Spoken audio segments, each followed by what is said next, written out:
Oke, teman-teman, ketemu lagi sama saya. Ini edisi kedua dari perjalanan ke makam Mbah Buminata atau ke Desa Mandiraja. Kalau yang season pertama, teman-teman, kita bicara dengan Pak Abdul Latif. Pak Abdul Latif ini yang biasa di makam. Dia menceritakan terkait sejarah makam ini, versi sejarah lisan yang berkembang di masyarakat Mandiraja. Nah, hari ini saya juga bareng sama Mas Akromi. Mas Akromi ini adalah warga Mandiraja juga, asli Mandiraja. Dulu dia kuliah di UIN Jakarta atau Syarif Hidayatullah. Nah, kebetulan beliau ini menulis buku yang keren. Bukunya itu adalah terkait sejarah desanya, yaitu tentang Pangeran Buminata. Nah, jadi kita akan bicara secara agak akademis ya, agak ilmiah. Agar jadi pembanding bagi sejarah lokal. Oke, Mas Romi, bisa dijelaskan isi buku ini, Mas, sama sejarahnya?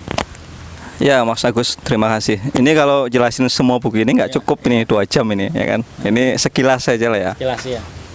Ya, Mbah Buminata tadi menyambung apa yang disampaikan Kang Latif ya. Saya biasa manggil Kang Latif, itu memang banyak versi. Tapi itulah ciri khas sejarah, memang tidak pakem, tidak tunggal. Jadi sejarah itu selalu multitafsir. Jadi kalau para sejarawan bilang itu ya tidak, sejarah itu tidak ada yang salah, benar semua gitu. Tapi paling tidak kalau dalam perspektif saya, karena saya mengkaji secara riset, secara ilmiah, mungkin yang paling mendekati kebenaran itu memang harus berdasarkan data. Jadi risetnya itu kan validitas datanya itu harus kuat. Jadi kalau tadi di sesi pertama Mas Latif menyebutkan bahwa Pangeran Nayantaka Kusuma itu kan, sebenarnya di Jawa itu, di sejarah Jawa itu, terutama sejarah kerajaan itu biasa, perubahan nama-nama itu biasa. Jadi ada istilahnya sandi asmo gitu orang Jawa itu. Jadi kayak dulu misalnya Soekarno katanya namanya kan Kusno ya, pertama karena sakit. Nah, di Jawa itu biasa ada pergantian nama-nama itu. Misal naik jabatan itu namanya diganti. Contoh misalnya Pangeran Benowo kan punya nama lain kan, Prabu Wijaya, misal, terus Abdul Halim kalau nama santrinya itu. Saka Tingkir jadi Hadi Wijaya. Nah, itu seperti itu. Sama dengan Mbah Buminata juga begitu, banyak nama. Jadi ada yang menyebut beliau dengan nama Raden Hasan Nayantaka, ada juga Mbah Dadu Ngawuk. Kalau di Mandiraja secara umum, secara luas lebih populer dengan Mbah Dadu Ngawuk. Jadi di sesi pertama juga disinggung soal keterkaitan dengan itu logo NU juga gitu kan ya. Artinya secara ringkas saya ingin mengatakan bahwa Mbah Buminata ini, kalau secara literatur sejarah dari penelitian kurang lebih 2 tahun itu saya riset ke beberapa daerah yang saya kira masih bersentuhan dengan keraton gitu ya. Saya juga ke Magelang, ke Jogja, kemudian ke Batang juga. Nah, agak sulit, memang ada keterbatasan sumber otoritatif untuk menggali Mbah Buminata ini. Jadi saya sangat sedikit sekali menemukan teks yang menyebutkan nama beliau gitu. Ada beberapa beliau disebutkan, itu pun ada yang di Keraton Surakarta, ada yang di Jakarta, di Jogja, Kesultanan. Nah, kalau di Surakarta itu kan, kalau di Mbah Buminata itu dikenal, itu kalau kita baca misalnya bukunya Nancy Florida atau Rick Cleves gitu kan, itu Mbah Buminata itu beberapa kali disebut dia itu adik dari Pakubono keempat. Nah, adik dari Pakubono keempat. Bahkan kalau kita tahu pujangga terbesar Ronggo Warsito itu juga cucu angkat dari Mbah Buminata, Pangeran Buminata lebih tepatnya. Nah, Pangeran Buminata kalau kita dari versi keraton naskah-naskah Surakarta itu, adik Pakubono keempat itu pernah diberikan jabatan, secara tidak langsung diberikan jabatan di Kadipaten. Karena pada tahun 1820 itu Kadipaten itu kan secara umum untuk putra mahkota. Nah, setelah 1820 sampai 1853 itu ada kekosongan putra mahkota. Jadi Pakubuwono keempat itu tidak ada putra mahkotanya. Nah, makanya yang kadipaten yang seharusnya diduduki oleh putra mahkota itu diduduki oleh adiknya Pangeran Bominata sampai kemudian beliau meninggal 1834. Nah, itu kalau dari versi beberapa literatur. Lah kalau sejarahnya terus sampai Mandiraja gimana? Iya, sampai Mandiraja karena tadi tidak lepas dari pangeran mitos ya atau sejarah dari Pangeran Benowo itu. Jadi Mbah Bominata itu saya pernah berdiskusi dengan Mbah almarhum Almaghfurullah Kiai Haji Gus Pako yang memberikan pengantar di buku saya, putra dari Mbah Hamid Pasuruan yang terkenal kalau di Jawa santri itu terutama kaum Nahdiyin itu kan sebagai waliullah ya. Beliau ngendikan itu begini, tadi nyambung dengan logo NU tadi, bahwa di Pemalang itu kalau tidak ada peran Mbah Benowo itu nggak ada Pemalang, kira-kira begitulah. Itu versi Mbah Hamid yang kemudian rawahu disampaikan oleh Gus Pako putranya.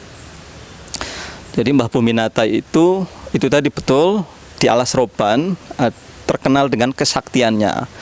Alkisah pada suatu ketika H-1 sebelum Muktamar NU di Surabaya tahun berapa itu 1927 kalau nggak salah ya. Itu para kiai khos NU itu rapat untuk membuat logo NU. Ditunjuklah oleh Mbah Wahab Hasbullah itu Mbah Kiai Ridwan Abdullah itu yang membuat logo NU. Nah, kan terkenal Mbah Kiai Ridwan Abdullah itu terkenal memang jago gambar lah begitu lah. Desain lah kalau misalnya desainer. Nah, beliau bingung mencari inspirasi karena H-1 sebelum Muktamar. Kemudian beliau sowan ke Kiai Hamid Pasuruan, bapaknya Gus Pako. Nah, Kiai Hamid Pasuruan pada saat itu di zamannya itu dikenal di kalangan Nahdiyin itu sebagai ahli sejarah. Jadi sekelas Gus Dur itu kalau tanya sejarah itu ke Mbah Hamid. Jadi beliau dikenal sebagai maha guru sejarah gitu kira-kira lah. Nah, ketika ketika Kiai Ridwan Abdullah sowan ke Mbah Hamid diceritakan, Mbah Hamid menceritakan kehebatan Mbah Dadungawuk, kesaktian. Jadi ada orang sakti di sana segala macam gitulah di daerah Pemalang. Kesaktiannya dan segala macam itu Dadungawuk diceritakan dari mengalahkan Kupo Edan dan lain sebagainya. Dari situlah Mbah Hamid terinspirasi itu. Makanya di logo NU itu kan ada dadung itu, pengikat. Tali dadung itu. Nah, tali pengikat NU itu yang longgar itu terinspirasi dari dadung itu kan ini semacam kayak sabuk tali gitu. Tali yang besar itu. Nah, makanya NU sakti gitu. Ya kan? NU secara sakti. Jadi tidak susah lah kalau untuk kemudian digoyang begitu. Berarti kira-kira seperti itu. Iya. NU itu. Iya, maka sambil berseloroh Gus Pako mengatakan, makanya jangan heran Pemalang itu sebenarnya terutama Mandiraja itu tadinya 100% NU. Tapi kayaknya nggak tahu kalau sekarang ya. Mungkin ada NU rasa-rasa apa saya nggak tahu. Tapi Mandiraja itu seharusnya memang karena NU karena ada ketersinggungan sejarah gitu. Ada keterkaitan sejarah. Nah, jadi Mbah Bominata sampai ke sini itu ya karena itu tadi masih patron dengan Mbah Benowo. Mbah Benowo itu kan punya putra Raden, Pangeran Radinnya. Pangeran Radin yang kemudian melahirkan Yosodipuro Ronggowarsito, Sastranegara Ronggowarsito. Nah, ini masih satu patron kadipaten lah, sama-sama. Ya. Keraton Surakarta itu keturunannya Pangeran Benowo. Iya, dan Yosodipuro itu kakeknya berarti ya cicit dari Ronggowarsito itu kan sejarahnya kan anaknya dari Padmanegara, Kiai Padmanegara itu dari ibunya Ibu Maryam, anaknya dari Kalipah Caripu, santri gitu. Makanya cuma kadang sejarah kolonial ini yang sering dikritik juga para sejarah modern itu seringkali membenturkan Islam dengan dengan Hindu Buddha gitu. Jadi ini panjang nanti. Iya. Ini kan kalau Pangeran Benowo kan informasinya makamnya juga banyak. Petilasannya banyak. Lah ini sama, maksudnya ada versi katanya makamnya selain di sini ada di sana di Raganunggul. Ya. Raganunggul. Jadi informasinya ada beberapa makam. Iya. Ya kayak nanti Mas Latif bisa juga nanti menunjukkan di Raganunggul ya kalau memang itu ada makam. Tapi ciri khas para waliullah kalau dalam terminologi santri atau para tokoh apa terminologi Jawa apa itu, para orang-orang sakti dulu itu memang terkenal petilasannya banyak. Contoh misalnya di Moga itu kan banyak tuh, ada Syekh Maulana Al-Maghribi ada di Moga, ada di Patang. Di Patang, di Petarukan. Terus Pangeran Bonowo juga ada di Surabaya. Surabaya ada. Nah, itu bahkan Gus Dur sering ke sana ke Surabaya yang di Troloyo itu apa tuh ya? Syekh Jumadil Kubro itu juga di Troloyo. Banyak makamnya. Jadi bagi saya memang itu tadi sejarah, kita anggap sejarah itu ya tidak ada yang salah, sudah itu kan ada banyak versi. Tapi saya lebih dekat ke ininya tadi, risetnya, ke penelitiannya. Jadi biar kita nggak terlalu mitos banget gitu loh.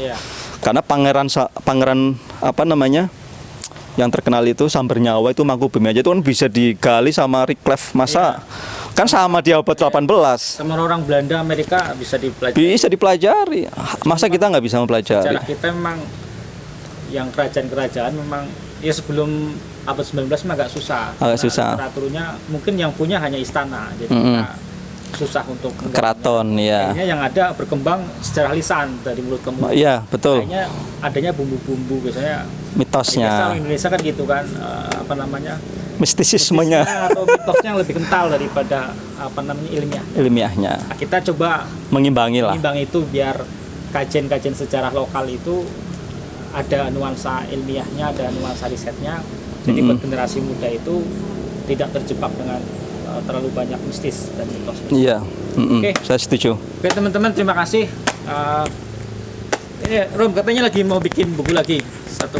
Iya, nanti kalau sudah launching nanti kita kabarin lah buku. Katanya Mas Romi lagi nulis buku mau atau sedang itu tentang sejarah Mbah Nur di Walangsanga. Nah, itu penting juga karena banyak orang Pemalang pada nanya Mbah Nur ini siapa? Karena kan yang berkembang mitosnya. Mungkin ada bisa nggak digali misalkan masa kecilnya, masa remajanya, terus peran-peran sosial di masyarakatnya.